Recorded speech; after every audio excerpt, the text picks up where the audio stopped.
شاعر کہتا ہے منبع رشد و ہدایت جناب فاطمہ، منبع رشد و ہدایت ہے جناب فاطمہ، سر بسر رحمت ہی رحمت ہے جناب فاطمہ۔ سید کونین نے ہر دم یہی ان سے کہا، سید کونین نے ہر دم یہی ان سے کہا، آپ میرے دل کی راحت ہے جناب فاطمہ۔ حضرات گرامی، سیدہ پاک کا اسم گرامی جب لبوں پر آتا ہے تو پلکیں ادب سے جھک جاتی ہے۔ سیدہ فاطمہ رضی اللہ تعالیٰ عنہا یہ حضور رحمت عالم صلی اللہ علیہ وسلم کی سب سے چھوٹی صاحبزادی ہے، اور حضور اکرم صلی اللہ علیہ وسلم ان سے بے حد محبت فرمایا کرتے تھے۔ حد سے زیادہ میرے آقا کریم ان سے محبت فرماتے ہیں، بلکہ میرے آقا نے فرمایا فاطمہ میرے جگر کا ٹکڑا ہے۔ اور صحیح حدیث میں آتا ہے کہ جب جناب سیدہ فاطمہ رضی اللہ تعالیٰ عنہ حضور سے ملنے کے لیے جاتی تو میرے آقا ان کو دیکھ کر کھڑے ہو جایا کرتے، اور فرمایا کہ فاجلسہا فی مجلس، میرے آقا ان کو اپنے مسند پر بٹھایا کرتے۔ حضور صلی اللہ علیہ وسلم نے فرمایا کہ چار عورتیں اپنے اپنے زمانے کی سردار ہیں، چار عورتیں ایسی ہیں جو اپنے زمانے کی سردار ہیں۔ ایک مریم بنت عمران، دوسری آسیہ بنت مزہم جو فرعون کی بیوی ہے، اور تیسری خدیجہ بنت خویلد، اور چوتھی فاطمہ بنت محمد رسول اللہ۔ میرے آقا کریم صلی اللہ علیہ وسلم نے فرمایا ان چاروں میں اگر کوئی سب سے افضل ہے تو میری بیٹی فاطمہ رضی اللہ تعالیٰ عنہ ہے۔ جس زمانے میں بیٹیاں زندہ درگور کر دی جاتی تھی، میرے حضور نے اپنی بیٹی سے محبت کر کے، اپنی بیٹی سے پیار کر کے دنیا میں بیٹیوں کا احترام میرے آقا نے بتایا۔ آج ہمارے گھر میں بیٹیاں ہیں، آپ کے گھر میں بھی بیٹیاں ہیں، یہ کتنی پیاری ہوتی ہے، اس سے کتنی محبت ہوتی ہے۔ باپ جب اپنی بیٹی کو اپنی دہلیز سے رخصت کرتا ہے تو اس کی کیفیت کیا ہوتی ہے۔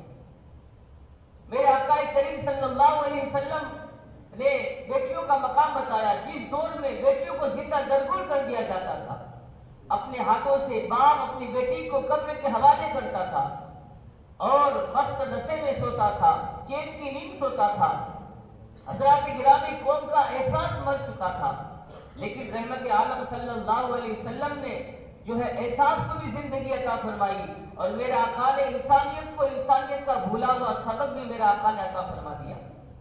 حضور رحمت عالم صلی اللہ علیہ وسلم نے سیدہ فاطمہ جو بھی حضور سے کہتی میرے آقا اسے عطا فرما دیا کرتے تھے۔ اور اہل تصوف نے لکھا ہے کہ آج بھی سیدہ فاطمہ کے وسیلے سے حضور کی بارگاہ میں دعا کی جائے تو میرے آقا کریم اس دعا کو قبول فرما لیا کرتے ہیں۔ اسی لیے تو شیخ شیرازی اللہ سے دعا کرتے ہوئے کتنی خوبصورتی کے ساتھ ایک وسیلہ پیش کرتے ہیں، کیا کہتے ہیں؟ الہی بحق کے بنی فاطمہ، الہی بحق کے بنی فاطمہ، اے الہی میں تیری بارگاہ میں فاطمہ کے بیٹوں سے کے وسیلوں سے دعا کرتا ہوں۔ اور پھر فرمایا بڑھ کولے ایمان کنی خاتمہ، اور میرا خاتمہ ایمان پر کرنا۔ اور پھر فرمایا اگر دعوتم رد کنی در قبول، اے مولا میرے دعا کو رد کرے یا قبول کرے، منو دست دامان آل رسول، اے مولا میرے ہاتھ میں آل رسول کا دامن موجود ہے۔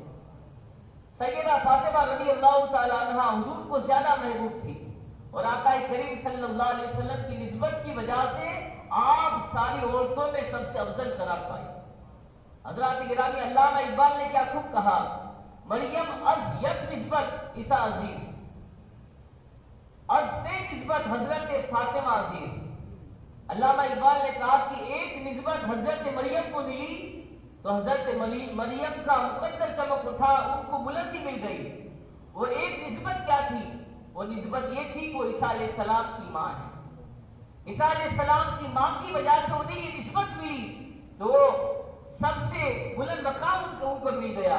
اور حضرات گرامی، جب آپ کے پیٹ میں عیسیٰ علیہ السلام آئے اور آپ کی ولادت ہوئی، لوگوں نے تہمت لگائی کہ اے مریم یہ بیٹا کہاں سے لائی ہے، شادی بھی نہیں ہوئی، بیٹا کہاں سے آیا؟ آپ پریشان ہو گئی۔ میرے رب نے آواز دی، اے میری بندی، اے مریم گھبرا نہیں، اگر یہ لوگ تجھ پر تہمت لگائے تو میرے نبی کی طرف اشارہ کر دینا۔ عیسیٰ علیہ السلام ایک دن کے ہیں، جب لوگوں نے تہمت لگائی، آپ نے اشارہ کر دیا، اے لوگوں مجھ سے مت پوچھو، اس چھوٹے سے بچے سے پوچھو۔ ان لوگوں نے جب عیسیٰ علیہ السلام سے پوچھا تو عیسیٰ علیہ السلام ایک دن کے ہیں، بول پڑتے ہیں، اے لوگوں میری ماں پر تہمت لگاؤ، میں اللہ کا بندہ بن کر آیا ہوں، اللہ نے مجھے کتاب دی ہے اور اللہ نے مجھے اپنا نبی بنایا ہے۔ تو حضرت مریم علیہ السلام ایک نسبت کی وجہ سے عزیز روزگار ہو گئی، انہیں بلند مقام مل گیا، لیکن حضرت فاطمہ رضی اللہ تعالیٰ عنہ کا مقام کیا ہے؟ تین نسبت کی وجہ سے انہیں شہرت ملی، انہیں بلندی ملی۔ وہ تین مقام کیا ہے؟ فرمایا ایک نسبت یہ ہے نور چشم رحمت للعالمین، امام اولین و آخرین۔ پہلی نسبت یہ ہے کہ وہ اولین آخرین کے امام جناب رحمت للعالمین کی صاحبزادی، اور دوسری نسبت یہ ہے بانوئے تاجدار اہل عطا مرتضی مشکل کشا شیر خدا۔ دوسری وجہ یہ ہے کہ وہ تاجدار اہل عطا مولا علی مشکل کشا کی جوزائے مبارکہ ہے، اور تیسری وجہ یہ ہے کہ مادر مرکز فرقان عشق، مادر قافلار سالار عشق۔ تیسری وجہ یہ ہے کہ وہ حضرات حسنین کریمین کے والدہ مکرمہ ہے، اور حضرات گرامی سیدہ فاطمہ کے بابا نبیوں کا امام، سیدہ فاطمہ کے شوہر ولیوں کی امام، اور سیدہ فاطمہ کے بیٹے جنتی نوجوانوں کے سردار، اور خود بھی سیدہ فاطمہ رضی اللہ تعالیٰ عنہ جنتی عورتوں کی سردار۔ حضرت ام ایمن رضی اللہ تعالیٰ عنہ فرماتی ہے کہ رمضان مبارک کا مہینہ تھا، شدت کی گرمی تھی، دوپہر کا وقت تھا۔ ام ایمن فرماتی ہے میں ایک مرتبہ چلتے چلتے سیدہ فاطمہ کے گھر کے قریب سے گزری تو میں نے کیا دیکھا؟ دروازہ بند ہے، لیکن گھر کے اندر سے چکی چلنے کی آواز آ رہی ہے۔ آپ فرماتی ہے میں نے دروازے میں سے جھانک کر دیکھا تو کیا دیکھا؟ سیدہ فاطمہ زمین پر سو رہی ہے اور حسنین کریمہ کا جھولا خود بخود ہل رہا ہے اور چکی بھی خود بخود چل رہی ہے۔ ام ایمن فرماتی ہے کہ میں نے یہ سارا ماجرا دیکھا، فوراً حضور کی بارگاہ میں پہنچی اور آقا کریم صلی اللہ علیہ وسلم سے کہا آقا یہ میں نے اپنی آنکھوں سے دیکھا ہے، فاطمہ سو رہی ہے، چکی بھی چل رہی ہے اور جھولا بھی خود بخود ہل رہا ہے۔ تو میرے آقا کے لبوں پر مسکراہٹ آئی، حضور نے فرمایا اے ام ایمن میری بیٹی سیدہ فاطمہ روزے سے تھی اور شدت کی گرمی کی وجہ سے نیند کا غلبہ ان پر اللہ نے طاری کیا تاکہ تھوڑی دیر آرام کرے۔ اے ام ایمن تم نے جو گھر میں جھولا چلتے دیکھا ہے، چکی چلتے دیکھی ہے، یہ کوئی اور نہیں، اللہ نے اپنے فرشتوں کو بھیجا، فرشتے جاؤ میری بیٹی کے گھر میں کام، میری محبوب کی بیٹی کے گھر کام کاج کرو۔ یہ جھولا ہلانے والا، چکی چلانے والا یہ اللہ کا فرشتہ تھا۔ یہ مقام سیدہ فاطمہ رضی اللہ تعالیٰ عنہ کا ہے، اور حضرات گرامی سیدہ فاطمہ کو فاطمہ الزہرا کیوں کہتے ہیں؟ ہم ان کو فاطمہ الزہرا کہتے ہیں، اس کی وجہ کیا ہے؟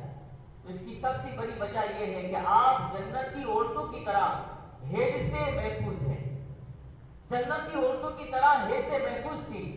امام نبہانی رحمۃ اللہ تعالیٰ علیہ بیان کرتے ہیں کہ انہا لا تحیز وکانت اذا بلغت طہرت ساعتن، یعنی حضرت فاطمہ رضی اللہ تعالیٰ عنہ کو حیض نہیں آتا تھا۔ جب آپ کے یہاں کسی بچے کی ولادت ہوتی آپ اسی وقت پاک ہو جاتی اور اسی وقت آپ نماز پڑھنا شروع کر دیتے، یہاں تک کبھی آپ کی نماز قضا نہیں ہوئی، اسی وجہ سے آپ کو زہرا کہا جاتا ہے۔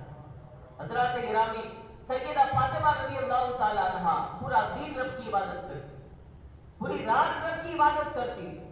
ایک مرتبہ آپ نے رات کو مصلی بچھایا اور مصلی بچھانے کے بعد عبادت کے لیے آپ مصلی پر کھڑی ہو گئی۔ حضرات گرامی ابھی آپ کا ایک سجدہ ختم نہیں ہوا کہ میرے مولا کی رات ختم ہو گئی، صبح نمودار ہو گئی۔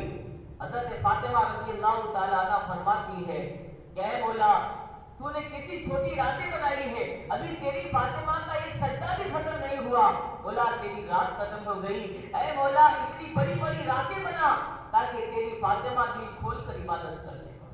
یہ حضرت فاطمہ رضی اللہ تعالیٰ عنہ کی شان ہے، اللہ نے انہیں یہ مقام عطا فرمایا ہے۔ اور حضرات گرامی دیکھیے ایک مرتبہ عثمان غنی رضی اللہ تعالیٰ عنہ نے حضور کی بارگاہ میں دعوت پیش کی، کہا حضور میرے گھر پر آپ کی دعوت ہے، میرے آقا نے فلاں دن دعوت قبول فرمائی۔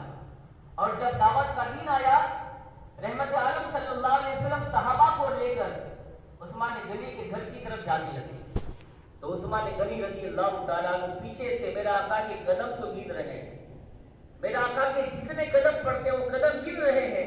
تو میرا آقا نے کہا اے عثمان یہ کیا کر رہے ہو، میرے قدم کیوں گن رہے ہو؟ کہا آقا میری یہ تمنا ہے کہ آپ کے گھر سے لے کر آپ کے کاشانہ اندر سے لے کر میرے گھر تک آپ کے جتنے قدم پڑیں گے آقا میں اتنے غلاموں کو آزاد کر دوں گا. حضرات گرامی دعوت ہو گئی. جب دعوت ختم ہو گئی حضرت مولا علی مشکل کشا گھر آئے. جیسے گھر آئے آپ کا چہرہ اترا ہوا ہے. سیدہ فاطمہ نے کہا اے میرے شوہر اے علی مرتضیٰ کیا بات ہے، آج آپ کے چہرے پر پریشانی ہے؟ تو حضرت علی رضی اللہ تعالیٰ عنہ نے فرمایا اے فاطمہ آج عثمان نے اتنی پیاری دعوت کی کہ حضور کے گھر سے جتنے قدم عثمان غنی کے گھر تک میرا آقا کے قدم پڑے ان قدم کے بدلے میں عثمان غنی نے غلاموں کو آزاد کر دیا. اتنی پیاری دعوت کی. حضرات گرامی اتنا ان کے چہرے کو دیکھا تو مولا علی نے کہا اے فاطمہ ہم تو اس طرح دعوت کر نہیں سکتے، ہمارے پاس تو اتنی دولت نہیں ہے. تو حضرت فاطمہ رضی اللہ تعالیٰ عنہ نے کہا اے مولا علی اے میرے شوہر نامدار آپ جائیے اور حضور کو دعوت دے کر آئیے، آپ جا کر دعوت دیجئے. حضرات گرامی کہا اے فاطمہ یہ جو ہے قدموں کے بدلے میں غلاموں تم کہاں سے لاؤ گی؟ کہا اس کا انتظام ہو جائے گا، تم جا کر حضور کو دعوت دو. مولا علی رضی اللہ تعالیٰ عنہ نے دعوت دی. کہا میرے گھر پر آپ کی دعوت ہے. دعوت جس وقت تھی حضور نے صحابہ کو لے کر حضرت فاطمہ کے گھر تشریف لائے. جیسے ہی فاطمہ کے گھر میرا آقا صحابہ تشریف لائے تو حضرت فاطمہ رضی اللہ تعالیٰ عنہ ایک گھر کے کونے میں جا کر مصلی بچھا کر رب کی بارگاہ میں سر رکھ کر دعا کرتی ہے اے مولا تیرا محبوب اور تیرے محبوب کے صحابی میرے گھر آئے ہیں، اے مولا ان کے لیے کھانے کا بندوبست کر دے. آپ نے سر سردے سے اٹھایا، ہنڈیا چولہے پر رکھی، ڈھانپ دیا اور پھر رو رو کر دعا کرنے لگی اے مولا ان کے لیے کھانے کا بندوبست کر دے. کیا دیکھا آپ نے تھالی ہٹائی تو کیا دیکھا جنت سے کھانا آ چکا تھا، جنتی کھانا ہنڈیا میں آ چکا تھا. آپ نے جو ہے دسترخوان بچھایا، آپ ہنڈیا سے نکال کر حضرت مولا علی کو دیتے، مولا علی سارے صحابہ کو کھلاتے. میرا آقا نے صحابہ سے فرمایا اے صحابہ معلوم بھی ہے یہ کھانا کہاں کا ہے؟ کہا ہمیں معلوم نہیں. کہا یہ جنت کا کھانا کھا رہے ہو، یہ میری بیٹی کے کہنے پر اللہ نے جنت سے کھانا بھیجا ہے. اور اس کے بعد فاطمہ رضی اللہ تعالیٰ عنہ نے رب کی بارگاہ میں سر جھکا کر کہا اے مولا عثمان غنی نے دعوت کی تھی، ہر قدم کے بدلے میں ایک ایک غلام کو آزاد کیا تھا. اے مولا میں تیری بارگاہ میں دعا کرتی ہوں کہ حضور کے گھر سے میرے گھر تک جتنے حضور کے قدم پڑے ہیں اے مولا میرے محبوب کی گنہگار امت کو جہنم سے آزاد فرما دے. حضرات گرامی آپ نے دعا فرمائی، آپ کی دعا قبول ہوئی. جبرائیل علیہ السلام میرے آقا کی بارگاہ میں حاضر ہوئے، کہا آپ کی بیٹی کی دعا قبول ہوئی اور آپ کے گھر سے فاطمہ کے گھر تک جتنے قدم پڑے ہیں اللہ تبارک و تعالیٰ نے ان قدم کے بدلے میں آپ کی گنہگار امتیوں کو جہنم سے آزاد فرما کر جنت کی بنا دیا. یہ حضرت فاطمہ رضی اللہ تعالیٰ عنہ کی شان ہے. تو حضرات گرامی آج 3 تاریخ ہے، ان کا وصال کا دن ہے، لہذا اپنے گھروں میں ان کی یاد منائیں، فاتحہ دلوائیں. اللہ کی بارگاہ میں دعا ہے اللہ تعالیٰ ہمیں حضور سے محبت کرنے کی توفیق عطا فرمائے. اللہ تعالیٰ ہمیں رمضان مبارک کا ادب و احترام کرنے کی توفیق عطا فرمائے. وآخر دعوانا الحمدللہ.